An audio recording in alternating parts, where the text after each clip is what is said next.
welcome to the meeting of the Roading Reserves and Roading Committee meeting on lovely Tuesday afternoon out there. So we'll open with the karakia. Stand for the karakia, please. Tuia ki te Māori o te whenua, tua ki te mana a te tangata, tua ki te pōna te aroa, kia piki, kia eki, kia tangamata, hui e, tai kia. Thank you all. Welcome to council officers at the back and the galley there as well. Welcome. Thanks everybody. So we'll move to apologies. With apologies presumably from Kylie and Mayor David. And Te Mainanui Ranakera as well. Okay, well, might register Kylie for lateness if she arrives. So have a move for those apologies. Thank you, Rachel. Second, Christine. All in favour? Oh, it's Kylie. Oh, Kylie. Yeah. Move to item number 2, the conflicts of interest. Any conflicts of interest relating to the items? I might just register a item 5.1. A friend of mine actually owns that property on Lake Terrace, so. I was also a little bit concerned about that, John, that there's a resource consent out for that property that was listed in our keeping connected documents. I just wanted some clarification about that as well, please. Resource consent for that property is sorry, was mentioned in the keeping connected document that comes out to us. So I was just a little bit concerned that we had 2 different things going on with one property and that wasn't clear. Okay, thanks. Perhaps we'll get some clarification when we get to the item. Perhaps thanks for raising that, Kylie. Yes, so I've just mentioned, I may have maybe a perceived conflict of interest irrespective of the outcome where that discussion goes. So. Okay, we'll move to item 4, confirmation of the ordinary Taupō Reserves and Roading Committee meeting 18th of March 2025. I can move the accepted. Have a second, Rachel. All in favour? Are there any matters arising from those minutes, please, from members?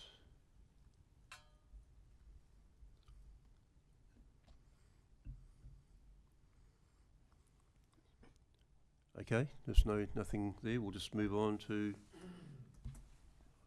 5.1. Airspace lease 124 Lake Terrace Taupō. Thank Roger.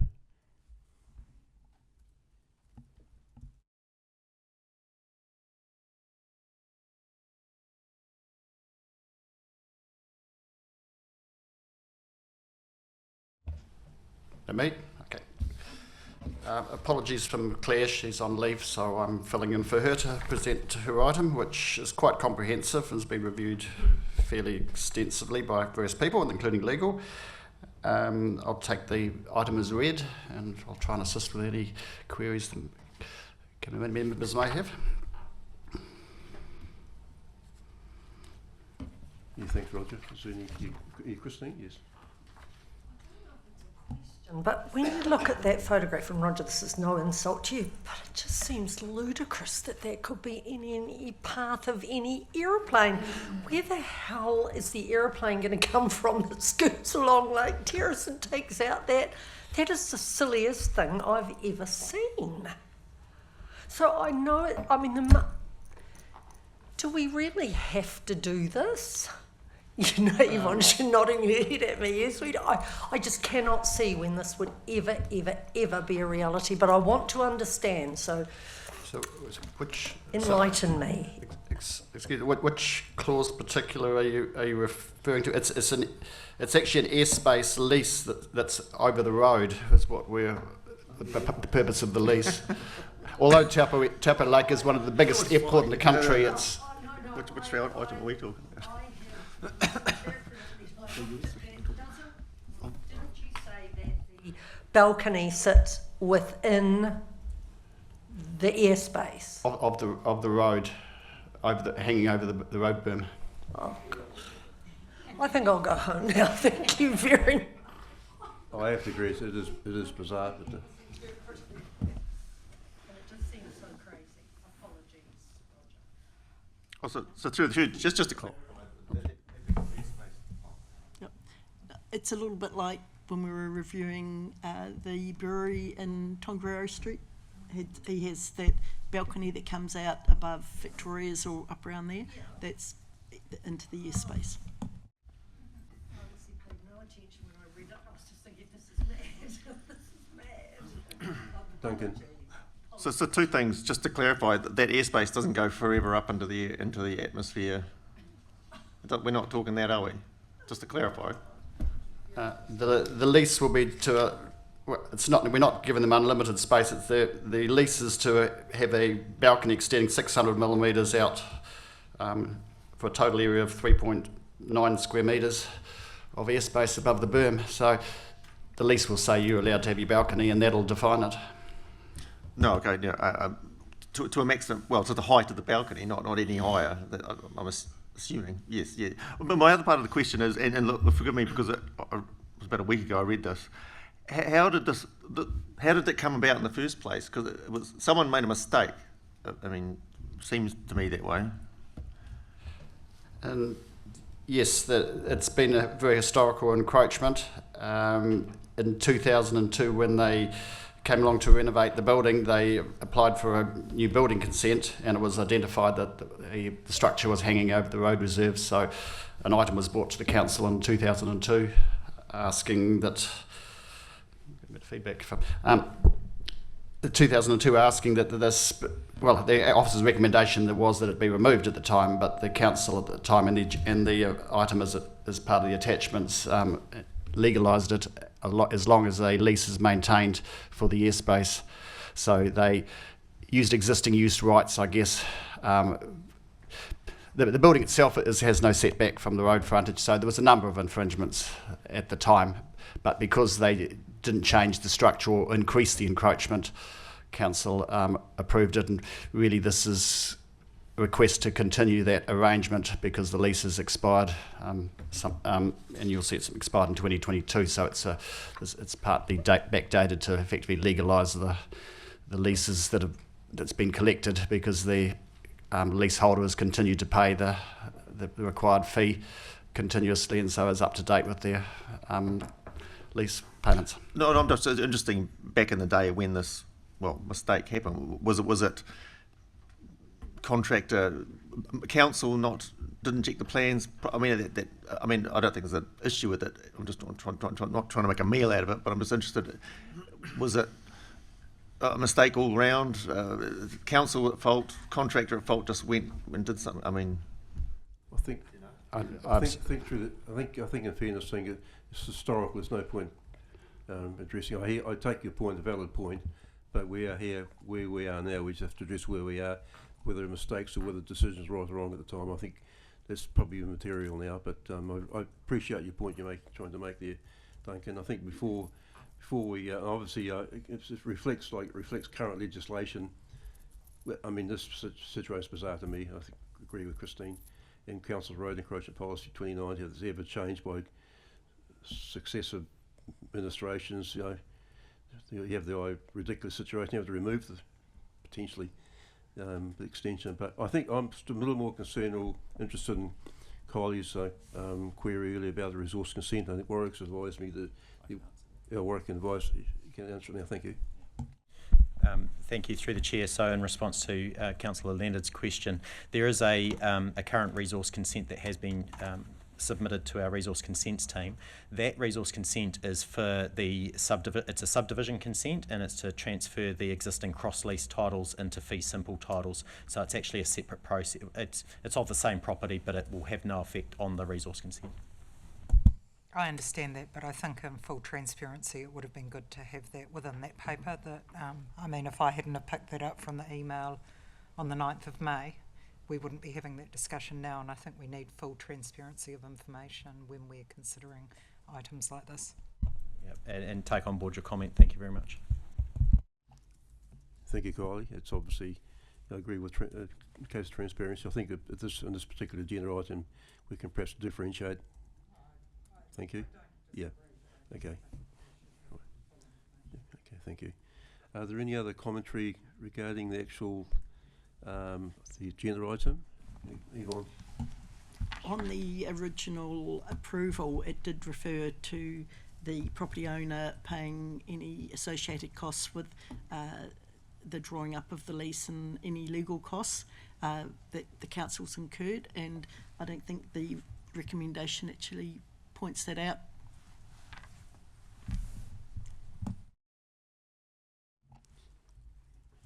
You're referring to an attached cost in terms of the lease, the lost occupied. Yeah, I just think the property owner should be responsible for any costs Oh, relative sorry, yeah, get you there, yeah. to the council approving this, which includes any legal fees. Same terms and conditions. Same, The yeah, I just think it's just not, the words need to be included in there. So it's through the chair, I think that's actually covered, whether you have subject to the same terms and conditions as an expired lease. If the expired lease has that in it, then that rolls over, if my reading of that's correct. Yeah, thanks, Kevin. Thanks, Yvonne, as well, for clarifying that. So I presume that will be in the current terms and conditions, the responsibility of the owner of the property. I'll comment. These lease documents are normally prepared internally, so there shouldn't be an external solicitor cost in preparing the lease from our point of view. I think I'm correct in saying that. I think through the chair, I take on board the comments that are being said there. It's around cost recovery and making sure that we're recovering the right costs. We can take that point through the negotiations when we're looking at drafting the lease, and if there are any additional costs, we can factor that in. But equally, we're looking at recovering the last, I believe it's 8 years worth of licensed occupy fees as well, which will go towards those costs. So this licensed occupy is to actually go back as well. Thank you for the clarification. So when I looked that up, that's $160 a year. And I just wondered if there was I mean, I know we're talking about a tiny little spot, but I just wondered if there was a review process in there. The fees and charges are an area basis, and that's just set every year in the council's fees and charges policy. So we multiply that, and as the years go by and as fees change, the fee we invoice will change accordingly. In terms of setup costs, we have gone with the longer period here, so we've gone with it's a 10 plus 10, so you don't have to come back too often, and so people like me don't have to sit here too frequently. Yeah, and the wording is the lease to be prepared by council solicitors at the cost of the applicant.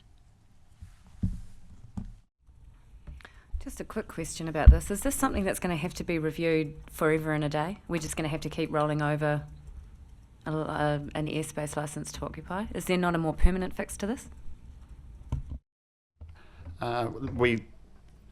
Leases can only be set up for 35 years without it being effectively a subdivision, so that is a bit of a limiting factor, but we're obviously not going to subdivide on our public road.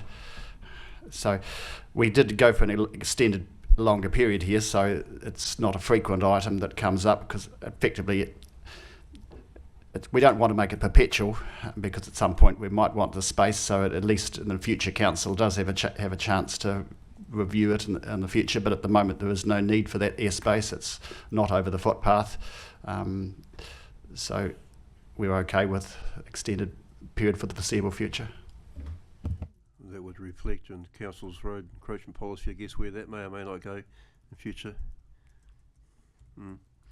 Okay, if no further commentary, we have a recommendation up on the screen. I'm not going. Did you want something reflected in that, Yvonne, too? That you were mentioning about the it's covered in the fees, covered in the actual terms and conditions. I'm not going to read it out, but everybody understands that rule. Moved by Councillor Shepherd, seconded by Councillor Taylor. I'll abstain. So all in favour? Against? Thank you. Thanks, Roger. move to 5.2, prohibition of vehicles on unformed road. Jacob, welcome Jacob. Through the chair, I'll present this item, but I've got Jacob here in technical support if there's any questions as well. So this item is in response to an issue that we have on Taupō Road between 5 Mile Bay and Whariwaka Point Reserve. It's been an ongoing issue for some time where we've got complaints of vehicles accessing the area which has a high volume of foot traffic. Whilst the area has a concrete footpath and predominantly used as a walkway, the current designation of the area as an unformed road makes it difficult for us to enforce vehicles to not be there. Several discussions have involved TK&T previously to find a solution, and other stakeholders. These have been unsuccessful. We have tried to put in barriers, people move the barriers, etc. as well. So we have tried soft options, hence why we've come to you now with this paper. The recommendation will support staff and police in ensuring vehicles are not present and to support further barriers and signage being erected. So you'll see in the paper there that we'll be able to infringe and potentially prosecute. So there is an enforcement component. It'll also support us in erecting barriers and signage to restrict vehicle access to there. So I'll take the rest of the report as read, and we're here to answer any questions. Thank you, Warwick. Are there any questions from members? Duncan? Yes, through the chair. Yeah, look, I mean, we've had discussions about this over the last few months. I had a differing point of view from yourself. You're saying, seems to me, that without this prohibition, that drivers are legally allowed to drive over the footpath. That's what you're saying. That is contrary to the legal advice I've received and my own understanding from is that drivers are not allowed to drive over a footpath, full stop. And if that is happening, I've seen it happening myself, they could have been prosecuted and still can be now without this prohibition in place, provided they're actually driving over the concrete footpath area. I mean, I'm not saying this is totally worthless, because there are some areas in there where there's not a footpath, so it's something we can do. But I think if what's been happening, that this has been used as an excuse that we don't have this prohibition, that police couldn't have been doing anything, I don't think that's correct at all. So, Through the chair. Rachel? Thank you, Warwick. This was something that was emailed to me as a concern from a couple of people, and I'm really pleased with the way it's been dealt with quickly and swiftly. It's very clear now, very concise, no ambiguity, and I think that this is a good result. Thanks. Yes, I think I also think Warwick, excuse me, Warwick, why this has been defended, the way you've researched this and carry on to Councillor Taylor. I clear my. I'm conscious this has been an issue, and you're right. I'll wait till you get back.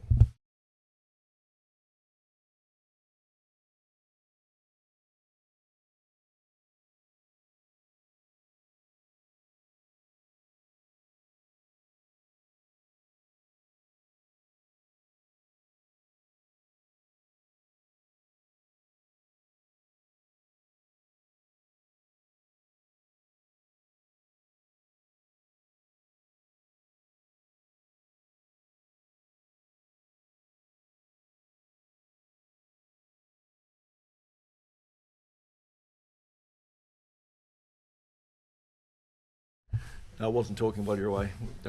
Thank you. Look, conscious this has been an issue. Thank Warwick and the team for bringing this to a head so that appropriate enforcement action can be taken and we can put barriers in, irrespective of what we call it. It's a paper road by definition, by the Land Transport Road User Rule, and contrary to what my colleague is trying to say, I haven't seen any legal advice, despite being asked for it, apart from a definition out of the rules which didn't apply to this anyway. So this is a sensible move, it helps protect the community. I'm all in favour of it, and I'm happy to move unless there's any other conversation. Okay, do we have a seconder? Oh, through the chair. Sorry. Through the chair. Yeah, well, just to clarify what Councillor Taylor's saying, are you saying the paper road? Are you saying are you trying to tell me that cars can legally drive over that footpath now, and unless we do that, we're not going to stop it? I mean, I'm fine with putting barriers up. That's the sensible thing to do. But this is a paper trail which wasn't entirely necessary. So just to respond to that, I've spent 1 or 2 years in enforcement, and unless you dot the I's and cross the T's, you are wasting your time starting in the first place. So again, you can't call this a footpath when it's designated legally a paper road. It doesn't matter how many times you call it what it isn't, it doesn't make it what it isn't. It's a paper road. This is not a pointless exercise. This is the appropriate legal challenge and pathway to go down to have it designated appropriately, so that when the barriers are put up, they have some legal status. Short of that, we are wasting our time. So again, I support the paper. It's an appropriate thing to do, and I thank you, the staff, for bringing it to our attention. Yvonne, I think you'd like to comment? Well, through the chair, as far as I'm aware, a footpath which I can see and I can walk on and I can, that's a footpath. Let the case rest there. I think you just maybe a semantic. I think you essentially agree with what's been happening, but Sorry, I think just to clarify. so Yvonne, go first. Yeah. Look, it's you, and I'll go after. Again, that just illustrates my point. Lack of understanding of the legislative process does not change what the law says. And respectfully, it's unfortunate that we have to have this debate. The law is really simple. It's really straightforward, and this is the right process.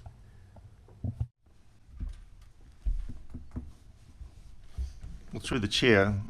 Sorry, I think it's Yvonne has been Okay. first. Thank you.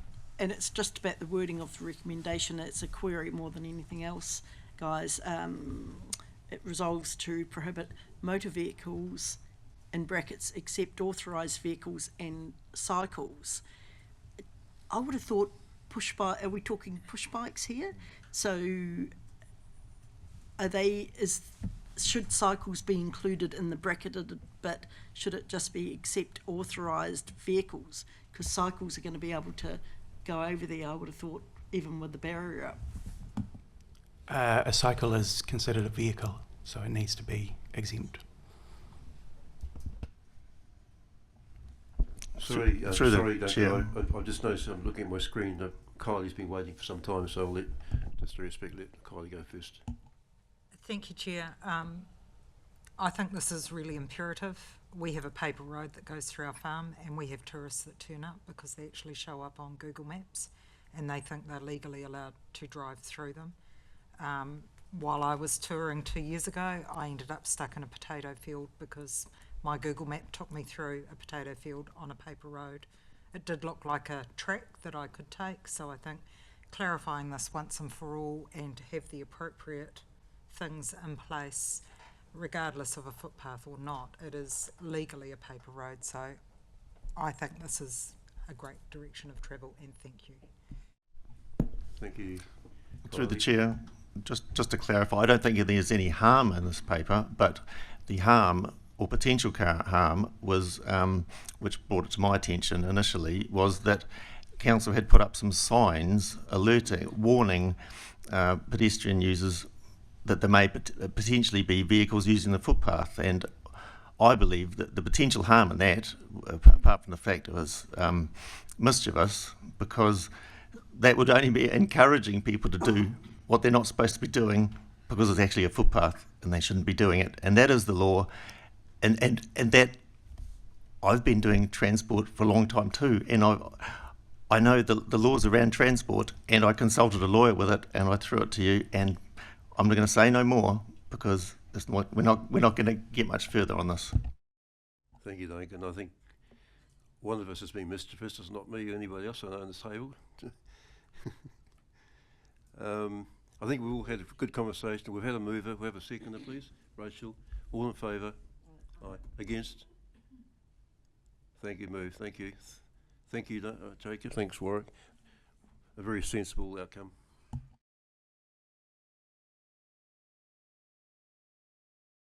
Item 5.3. Do we have intention to exchange a drainage reserve or other land to enable the Crown Road industrial subdivision? Is Janice, I take it, is it? And Karen. Thank you. Welcome.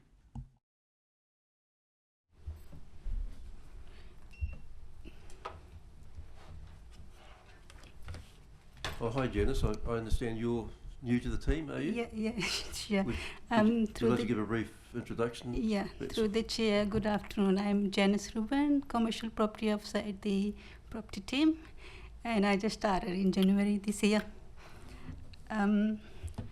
So the item that I will be presenting on is in regards to the industrial subdivision that council is currently undertaking at 204 Crown Road.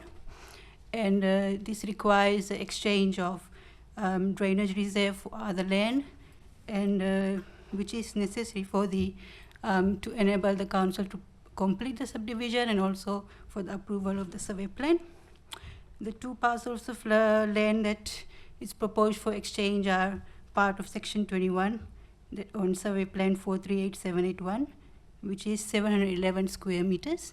And as you have seen that in the attached map, it's marked red. And this land is currently held under the council as local purpose drainage reserve. And the second parcel of the land is a proposed lot 102 on the land transfer plan 614613, which is marked green in the map and is currently held under the council as fee simple. So through this exchange, the status of the reserve land will become fee simple under the council, and the other land will become local purpose drainage reserve. So we, through this paper, we're seeking committee's approval in principle for the exchange of drainage reserve for other land under the section 15 of Reserves Act, and also for the committee to authorize the public notification of the proposal as required by section 15.2 of the Reserves Act. Thank you. Thank you, Janice. Are there any questions of Janice or Karen or regarding the item? Seems fairly straightforward recommendation. It's a bit of a no-brainer. Is there any more comments? No? We have a mover. Or Look, I don't understand, I'll be honest. I'm not an engineer or any of that sort of thing, but I am aware that that area is quite hot as far as geothermal action underneath it, and I'd just like some confirmation, if you're able to give it, that there's no issue with where the land was allocated to be drainage land being changed to land that's potentially going to be built on and subdivided.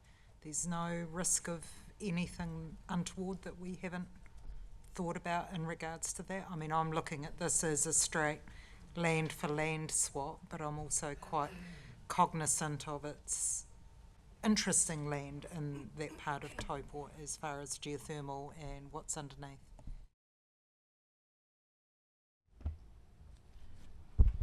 Good afternoon, everybody. Through the chair, the most I can say is that Contact Energy has been thoroughly involved in this subdivision, so they will be best, I gather, to have the information about the geothermal activity under the land. That's the most I can say about that.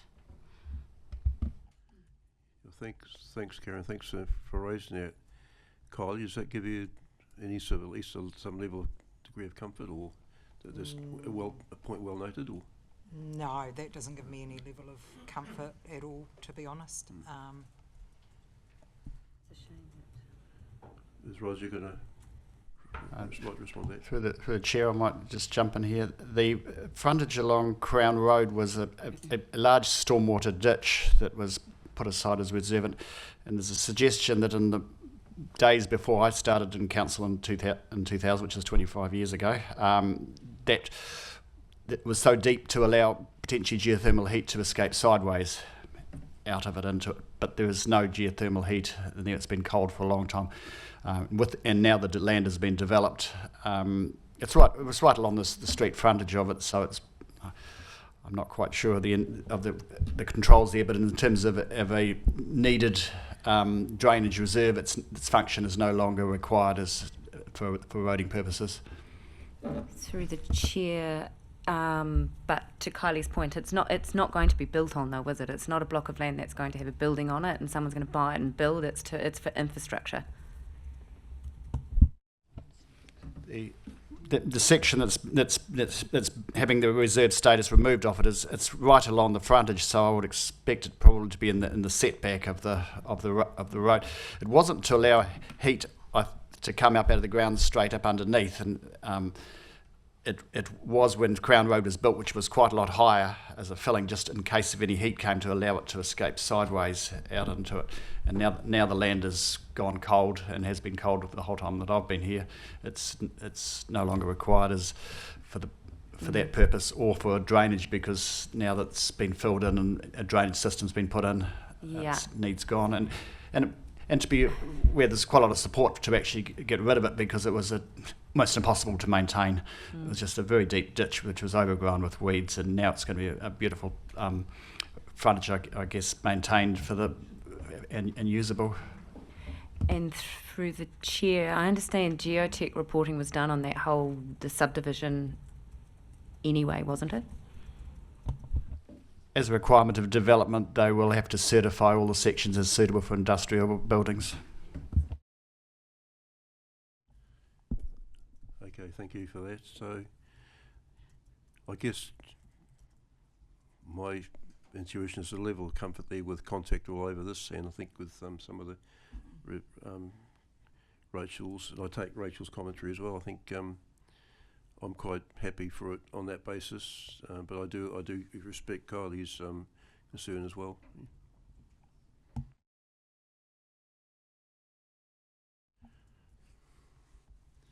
Is there any more to add to this that people around the table? We think we've got as far as we can go.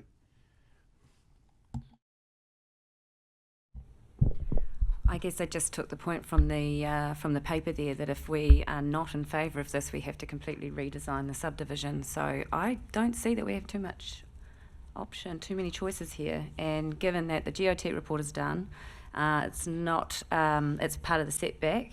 And those of us in the Hapi working group have also been across this with Chris and the team. So I'm quite comfortable with the recommendation, and I'd be happy to move it. Thanks, Rachel. Who'd like to second that? Kevin, all in favour? Aye. Against?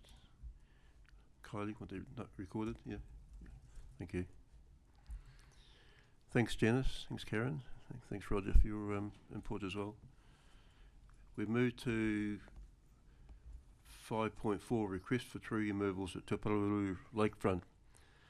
We have had some feedback from members from our community, reasonable feedback with respect to the item.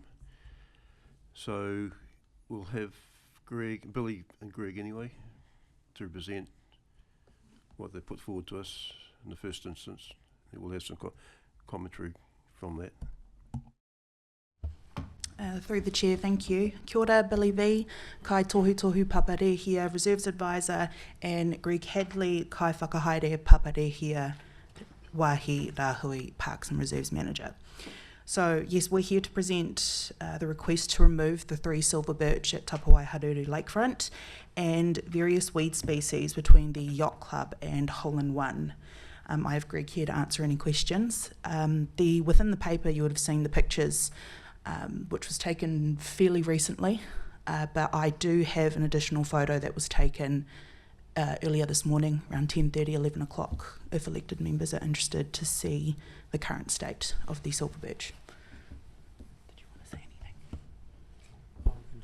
Okay. Cool. Thank you. Thanks, Billy. So, any commentary regarding my feeling is the chair, with given the feedback and obviously concession from Greg that there was some technical expertise wasn't available at the time when the agenda item was put, that we should probably not so much withdraw but table this item till we have so much more information back, in fairness to the my view anyway. So through the chair, if there's a photograph from this morning which changes what we're looking at on our agenda, then I'm happy to see it. I think it would be appropriate to view that. But I mean, I have a number of questions relating to these, and I'm just not comfortable we have sufficient information in the agenda item to make a decision to remove them today, to be honest.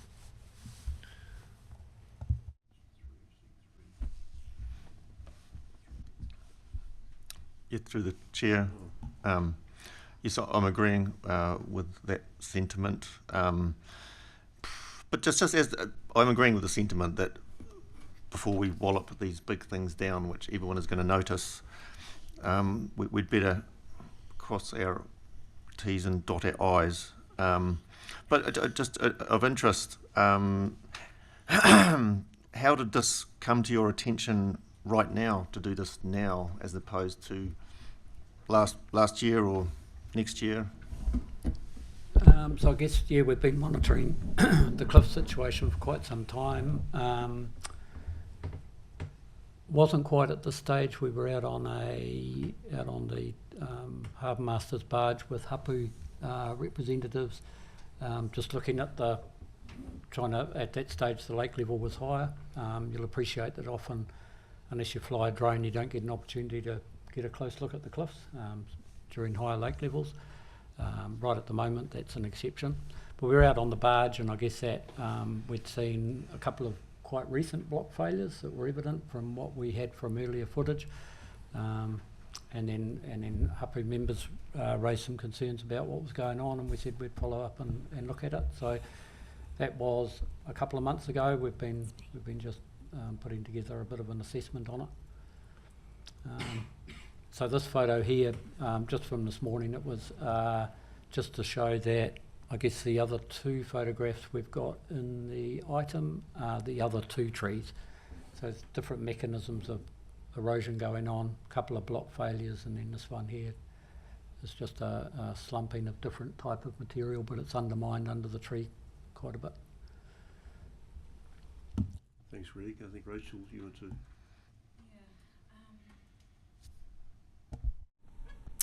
Yeah, I take the point that a couple of members feel we don't have quite enough information.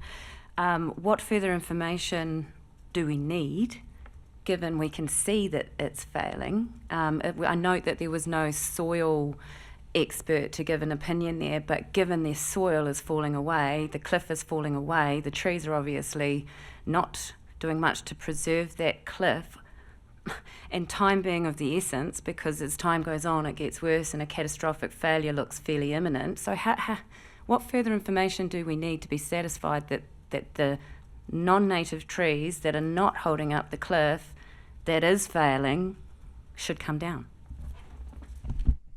You're too logical, Richard. Rachel, if I'd seen that third slide and the original agenda item, I'd probably think, but yeah, I'm at the grace of the committee members to see what their opinions are. So, through the chair, well, as an engineer speaking, there's always a way. If you pour enough money into something, I suppose that's an alternative. There's always a way. Where there's a will, there's a way. We don't seem to be presented with that way. If I could just maybe respond to that. I don't, certainly an engineered solution like an MSE wall or something is not something we've looked at. And I don't know that we would in that situation. What I would say though, that it's a sort of it's just a matter of timing. If I guess we were in a position where, had we been able to advance with the foreshore erosion project, which would give us a lot more protection of the foreshore, then possibly we wouldn't have thought about this in quite the same light.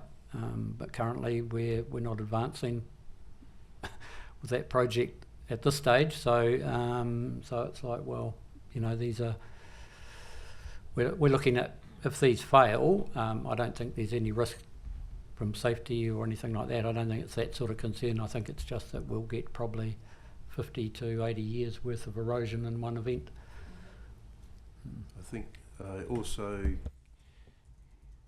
at the risk of sounding like I'm flip-flopping, which I'm just trying to look at all options, situations, obviously all these trees are taken out. There will be obviously replanting of appropriate native vegetation to try and retain what bank's there, and even if the when the trees are taken out, that bank is still susceptible, isn't it, to wind and other types of natural erosion processes over time. Notwithstanding, I mean, the cost of actually, we're talking about a different conversation here, retaining that cliff there in the long run anyway. It's a different conversation, but it's just that that third slide there shows there's a real problem. We did take 6 trees out with the Tiatia transformation project, healthy trees, but that was obviously given, we were enabled to do that because of the project.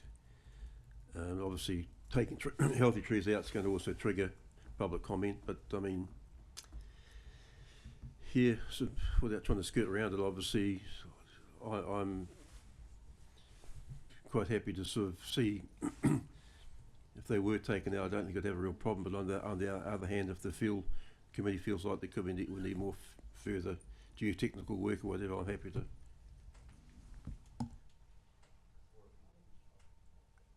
Look, used to my screen. look, in my opinion, I think it is an imminent health and safety issue. As a teenager, I spent a lot of time on the beaches along there, and I do know that my children travel along there with friends, even though it doesn't seem accessible. There are a number of kids that go along there. That's really scary looking at that picture, and I think if we have that information as a council and those trees are to collapse and that bank collapses, we're aware of this situation, and inaction is inaction. I struggle with the healthy tree concept. I absolutely hear that. The flip side is a number of years ago attending public health meetings here and having it described around the silver birches and their impact on asthma rates, in particular for Māori people. I don't think they're an appropriate tree to have in our region, and to have them on public land concerns me, and they breed prolifically, and I would love to see that if we're taking these out, that we actually have a plan in place of what goes in, of some description, so that as a member of the public, they don't, while they can listen to our conversations that they have here, that we have here, they don't necessarily pay attention, or they do, or they hear pieces of the information, but it would be great to have what's going to go in their place. And I would like to see us asking WRC, being that it's an environmental issue and that it does involve the water, that they are contributing in some way, because we pay a great deal of our rates to them as constituents, and I do believe that as this is an environmental thing, that part, the bank part, falls into part of their delegation. So thank you for bringing the health and safety item, and I think we need a way forward. Yeah, so I guess there's a few points here. One is the walk this morning was with the regional manager from WRC and the local zone manager, and so they were just interested, not specifically because of this, but from the whole Cliffs project point of view. As far as removing silver birches, there's another part to this item, which is removing nuisance vegetation, or we've called them weed species in quotes, but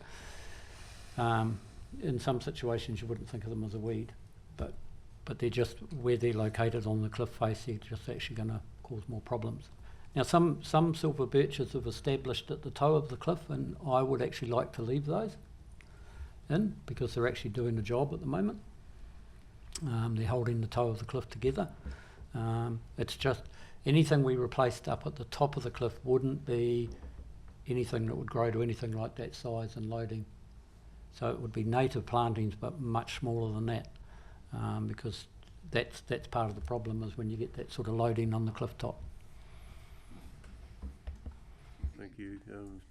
Whose seat? 14, that was Kylie. Just supplementary to that, and look, I'm no plant expert like you are, Greg, but we do have similar looking creations in some of our rural area, and tree lucerne, and I don't know the proper name for it. Is that, I mean, to hold the bank and to plant into the bank, I don't know whether that's an option or not, but it's certainly, you see some subdivisions and driveways where that's been quite effective. Yeah, I'd be scared to plant anything on the top, but certainly into it I would suggest what's grown here naturally and natively might be. Rachel? I'm also reading in the paper that any decision made here to remove the trees would be followed by communication to the wider community. So will this come back, or is it just a notification that that's the decision that's been made, if that's the way it goes? Through the chair, our intention is that it will be a notification to the community that this work is being conducted. It won't be a consultation. No, you Kevin? Oh. Oh. You've noted that iwi and hapu were concerned about this cliff as well. Have they been briefed about this paper coming to us, and what was their feedback? I can answer that one. This piece of work is actually part of a wider erosion control project that we're working with our hapu partners, and Mercury is at the table as well, to the point where last week we actually had a conversation with them trying to progress our work with the groin fields, or some solution to how we're going to manage the cliff faces at Taupō Haruru.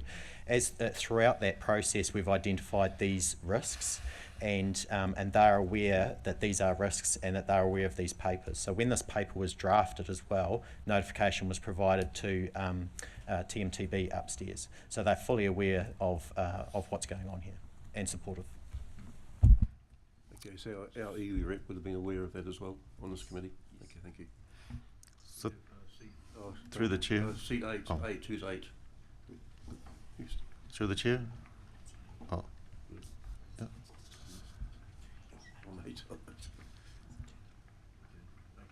Thank you, Duncan.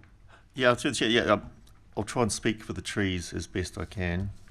As far as I can tell, we haven't had access to an expert opinion that telling us that this actually is an urgent situation. I don't believe we have that. And in terms of getting some, I think the soil expert guy, is there a timing on that to happen if we were going to do that? Could that happen before the next one of these meetings? Through the chair, with the request for a soil conservator assessment, I guess it's understanding exactly what further information you're after. As we've worked through this process, I've had Greg looking through it. He's been in the role for a very long time, and has a high level of knowledge and understanding in this area. Hence why I've got a high level of confidence that what we're being presented with, that there is an issue. So if you're seeking further information from a conservator, then it would depend on what sort of information you're actually after. Thank you. Well, I mean, as I pointed out before, I mean, as far as the pictures tell the story that it can only get worse. I mean, it's kind of obvious, but if I hark back to the thing I don't believe we've been, one of the practicable options is that a solution to fix it, money could be put into it that's the question unresolved in my mind, that money could be thrown in this to prevent the loss of those trees, and how much? I think we've got Kevin waiting with you. Sorry. Ridiculous. First of all, we are under severe budgetary restraint. What the hell would we put money into getting a conservator to look at it when we do have an expert? And if it falls on someone, it's going to be our responsibility. Look at the tree in Rotorua that they knew about and fell and killed somebody. No, I'm sorry, that's just nonsense. I don't agree with that at all. Kevin, thanks, Christian. So I'm not a fan of silver birch necessarily, but let me just be clear. If we're going to make a decision on what are large trees that have been there for a long time, I'm happy for them to come down, but I need more information to justify that decision. If we're going to make a significant decision on this, and I'm sorry, I don't want to be too critical here, but if I look at the agenda paper, the risks identified are not of the trees falling down, they're of public backlash. It's in the agenda paper. I mean, seriously, if the risk is we don't do something, these trees are at imminent danger of falling. I don't read that anywhere in this agenda item. If you put that in the agenda item, I go, hand up, get rid of them immediately. But that's not what I see. And if we're going to make a decision based on the information we've got here, you're going to have an awful lot of Me Too's with trees right outside their houses. Kinloch's not the least of the concerns we've got here, which we voted down some time ago. We're going to create a rod for our own backs. I'm happy for the trees to come down, but I need sufficient information to justify that decision. I don't see it in this agenda item. I'm sorry, but that's where I sit. Through the chair, what information do you want? Because I can see that cliff is failing. I don't need a soil expert to tell me that cliff is failing. We've got an ongoing program of works because the cliff is failing. How long do we put this off and kick the can down the road? Can we not justify that those trees are not holding that cliff face up? We've got some work to do on it. It's not a native species. I appreciate it's a healthy tree, but if we can take those trees away and build up the integrity of that cliff with adequate planting, I don't think we need to spend all this money on it. Sometimes it is what it is, and that is what it is. So unless you are quite specific about what further information you need, I don't see the point in waiting. And spending the money. I'd reinforce my point. You tell me they're in imminent danger of falling. I mean, I'm looking at a photograph. I can interpret that photograph a number of different ways. You tell me that there is a significant and imminent risk here, no problem. But you just present me with a photograph, and I'm sorry, but again, I'm reading the agenda item. The majority of the erosion risk is wave action, acting at the base of the toe, currently being addressed through another project. And sorry, Greg, I picked up, you said that project is on hold. Is that correct? So that's not the case. So again, what we're being told is contrary to what is written in the agenda item. So I stick to my guns on this. Tell me there's an imminent risk of them falling, I'll put my hand up immediately. But that's not what I'm hearing. Through the chair, I don't think any of us are in a position, just looking at Greg, to say that there's an imminent risk of failure. But if we do not do something, then there is the risk of accelerated erosion issues in that area, and that's evidenced by the photographs and by Greg's assessment that's being conducted there. However, again, we're open to the committee direction here. If you're seeking further information, we're happy to provide it. We just probably need to be a bit clear on what that additional information is. Well, through the chair, the question I think needs to be asked is how much money will it cost to make this problem go away? Because if the answer is 100,000, we'd probably decide maybe the trees should go. But if it's 10,000, we'd probably decide maybe we should keep them, and maybe we should think about it a bit harder. I think that's the question. Through the chair, I've got a highlighted paragraph. I read from it earlier. It's not about the trees falling. It's not what the issue is. The issue is the cliff failing. And we've got here, very clearly in the agenda, the trees already add considerable weight to the cliff top, and with wind, leaf and moisture loading, the situation worsens. As the cliff fails, the trees have less support below the root systems, and the risk of total failure increases. Is that not a good enough reason to move on this? Yvonne, I think you're next up there.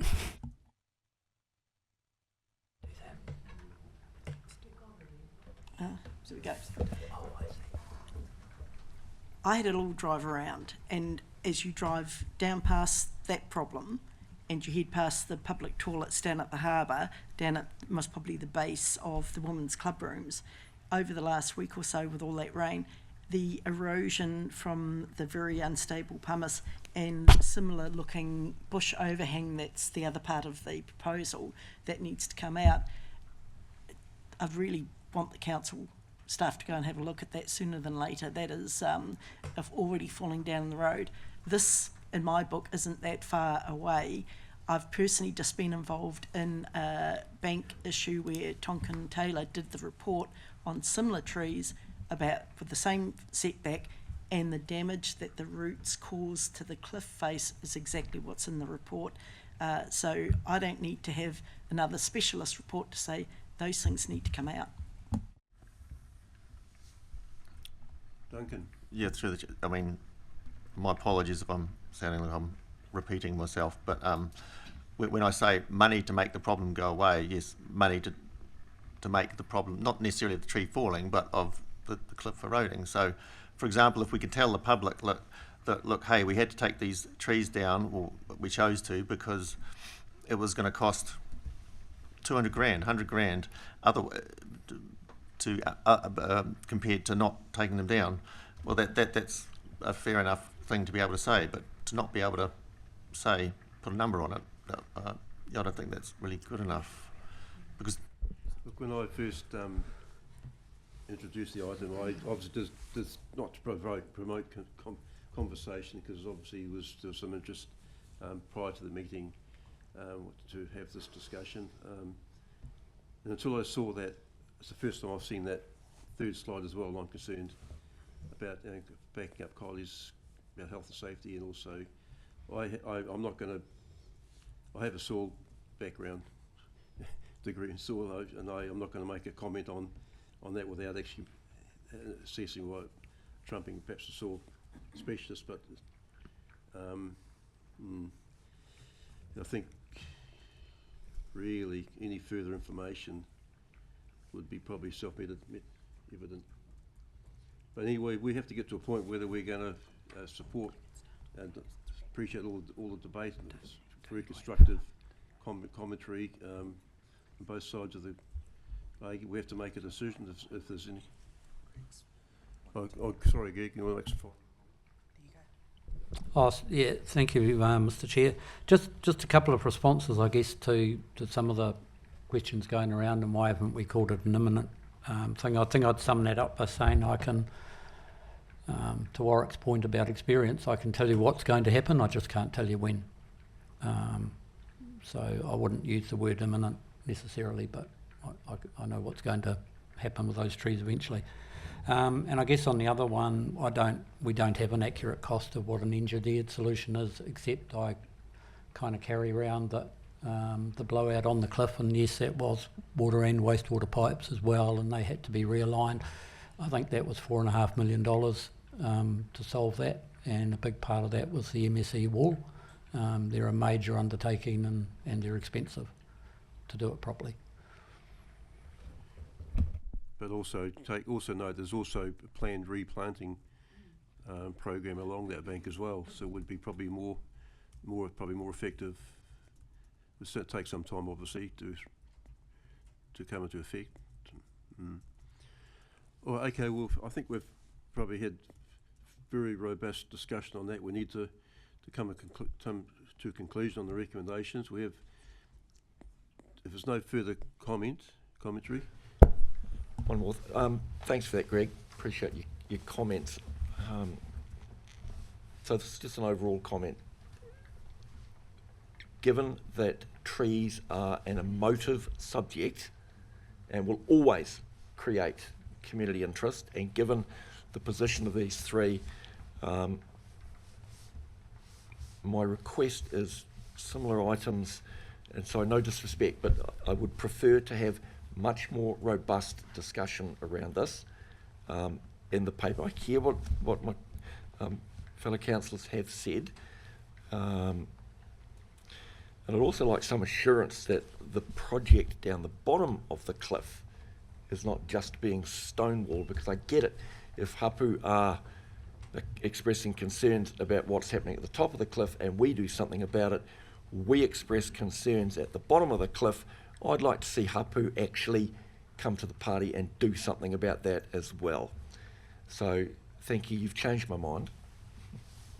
Thank you, But Kevin. those are overall comments around the agenda item, that's all. Thank you, Kevin. Also cognizant of Warwick's summary as well, the relationship with communication with iwi, hapu with the whole, and the overall project. Yeah. Okay, well, we have, thank you, Kevin, thank you for that. We have 2 recommendations there. You'll see them up on the screen there. I won't read them out. Well, there's one, well, I will read them out. 3 silver birch trees located on Taupō cliffs and various weed species located between the Taupo Yacht Club and the Hole in One. We have a mover, please. Rachel, seconder. Christine, all in favour?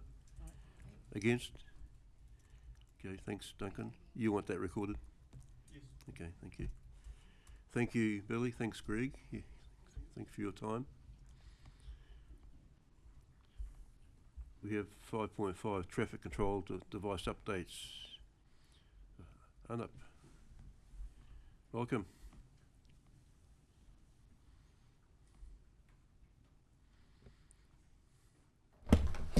Good afternoon, respected Chairperson and Honourable Councillor.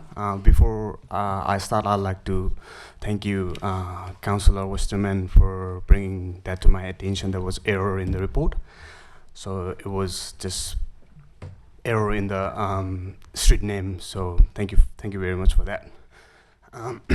So we're looking to. Sorry, through the chair, we're just behind the scenes. We'll just make sure that we're minuting that discussion as well. That's right, to make sure that the error has been rectified. Is that correct?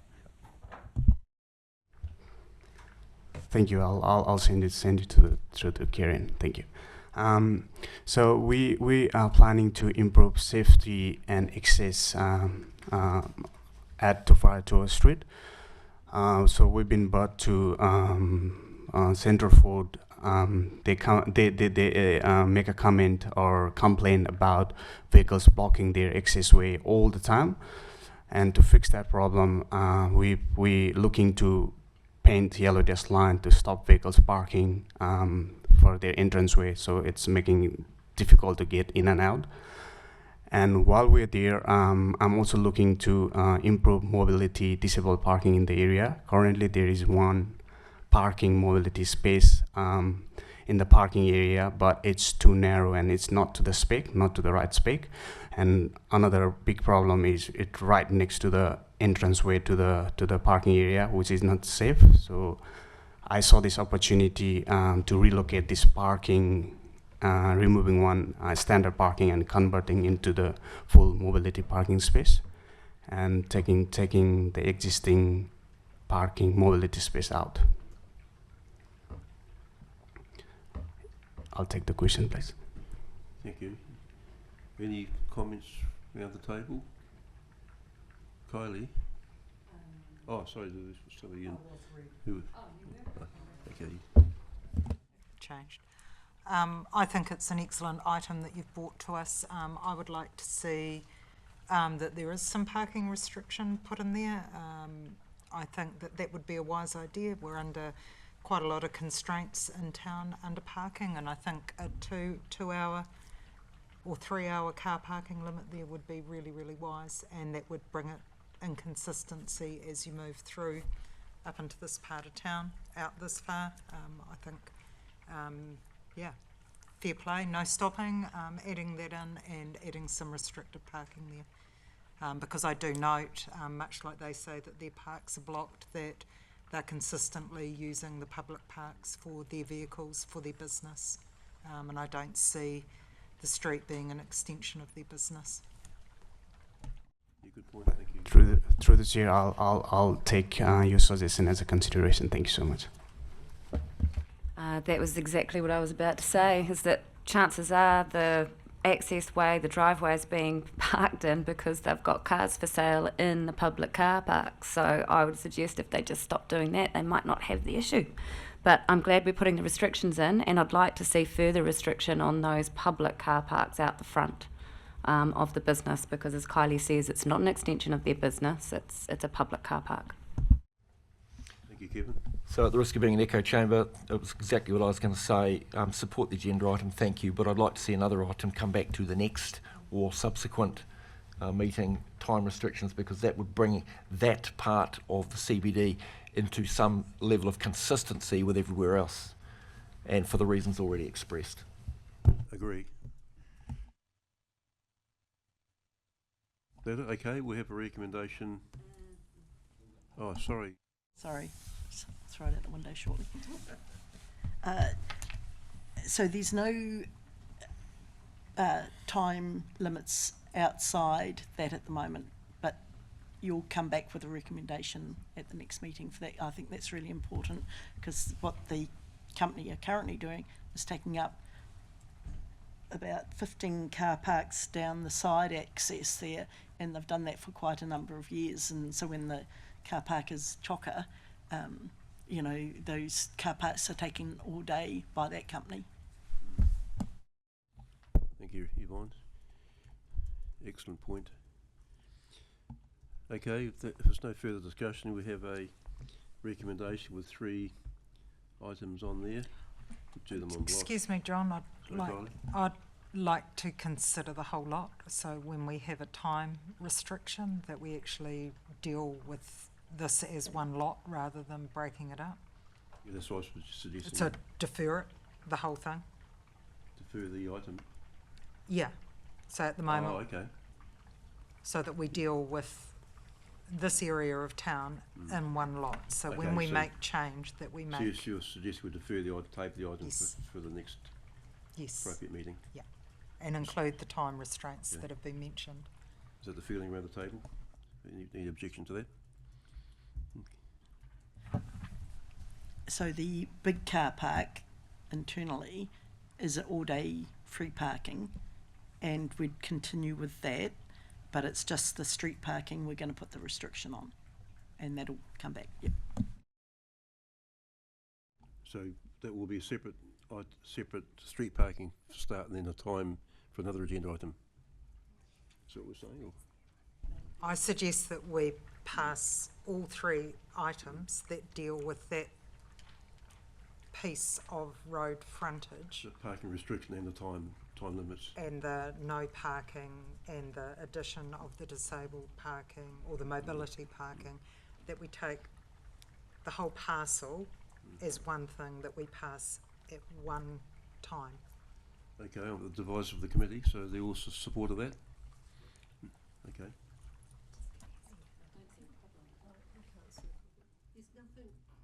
There's nothing we're missing in there being any problem with that? No. Through the chair, what I'm hearing is that we'll put this essentially on the table until we come back with the additional time restrictions and add that as a package deal at our next committee meeting. I don't see any issues with that, and unless there's a time, a cause for us to get this through earlier than the next Riding Reserves committee meeting. Through the chair, no, so I can bring it next time and we can solve all together. Thank you. Yes, no issues. Thanks very much for your time, and also Yvonne has the last word. Sorry, so what time are we thinking down there? I'm thinking right now on my head 2 hours. And I'd agree with that. There is a funeral service provider opposite, and I think an hour would be too short, but 2 hours would enable people to have an appropriate discussion and have parking relatively close. Okay, we'll make the decision on this very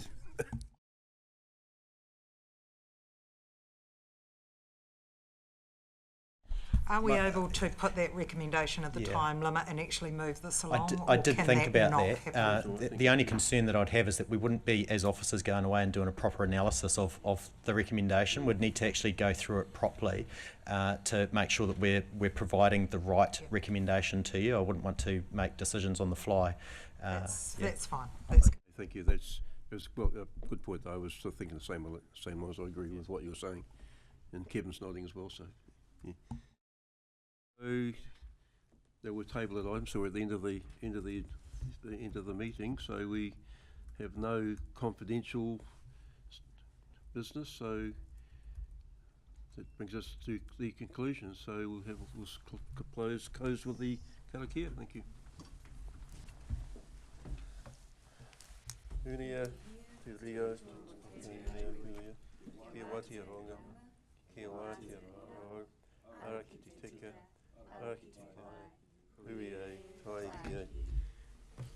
Declare the meeting closed. Thank you, Warwick. Thank you, Rogiano, Hadley, Tony, Karen. Thank you, and Molly. Thank you very much.